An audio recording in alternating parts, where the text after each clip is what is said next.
महाकालेश्वर ज्योतिर्लिंग शिव पुराण के कोटि रुद्र संहिता में वर्णित कथा के अनुसार उज्जैनी यानी उज्जैन नगर में राजा चंद्रसेन का राज हुआ करता था। राजा चंद्रसेन भगवान शिव के परम भक्त थे। शिव पार्षदों में प्रधान मणिभद्र नामक गण उनका सखा हुआ करता था। एक बार मणिभद्र ने राजा चंद्रसेन पर प्रसन्न होकर उन्हें एक तेजोमय चिंतामणि नामक महामणि भेंट में दी। राजा चंद्रसेन ने उस दिव्य मणि को उसी क्षण अपने गले में धारण कर लिया, जिसके बाद उसका प्रभामंडल दैदीप्यमान हो गया और जैसे जैसे समय बीता दूसरे देशों में उसकी यश कीर्ति बढ़ने लगी।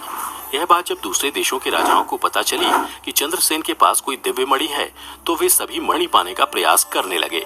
कुछ राजाओं ने तो खुद जाकर राजा चंद्रसेन से वह मणि देने की विनती की, किंतु वह राजा की अत्यंत प्रिय वस्तु थी, अतः राजा चंद्रसेन ने वह मणि किसी को नहीं दी।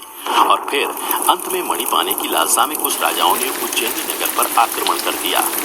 उज्जैनी नगर पर आक्रमण हुआ देख शिव भक्त चंद्रसेन भगवान महाकाल की शरण में जाकर उनकी आराधना करने लगे। उसी समय गोपी नाम की महिला अपने छोटे बालक को साथ लेकर दर्शन हेतु वहां आई।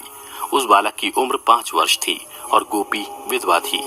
राजा चंद्रसेन को ध्यानमग्न देखकर उस बालक के मन में भी शिव की पूजा करने का विचार आया। फिर घर आकर वह बालक कहीं से एक पत्थर ले आया और अपने घर के एकांत स्थल में बैठकर भक्ति भाव से उसकी पूजा शिवलिंग के रूप में करने लगा। कुछ देर पश्चात जब उसकी माता ने भोजन के लिए उसे बुलाया तो वह नहीं गया। तब उसकी माता स्वयं उस स्थान पर आई जहां वह बालक ध्यान मग्न बैठा था। वहां भी उसकी माता ने उसे पुकारा, किंतु बालक ध्यान से नहीं जगा। यह देख उसकी माता क्रोधित हो उठी और उसने उस बालक को पीटना शुरू कर दिया और समस्त पूजन सामग्री उठाकर फेंक दी। उधर जब बालक चेतना में आया तो उसने अपनी पूजा को नष्ट देखकर बहुत दुख हुआ और वह देव देव महादेव करता हुआ वहीं मूर्छित हो गया। फिर जब वह होश में आया तो उसने देखा कि भगवान शिव की कृपा से वहां एक सुंदर मंदिर निर्मित हो गया। मंदिर के मध्य में दिव्य शिवलिंग विराजमान था एवं पूजा की सारी सामग्री भी यथावत रखी हुई थी। उधर जब उसकी माता को यह पता चला कि उसके बालक के कारण यह सब चमत्कार हुआ है, तो वह आश्चर्यचकित हो गई और खुद को कोसने लगी।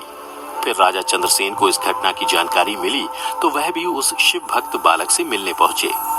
उसके बाद देखते ही देखते वे सभी राजा भी उस बालक से मिलने पहुंचे जो राजा चंद्रसेन से मणि हेतु युद्ध करने पर उतारू थे।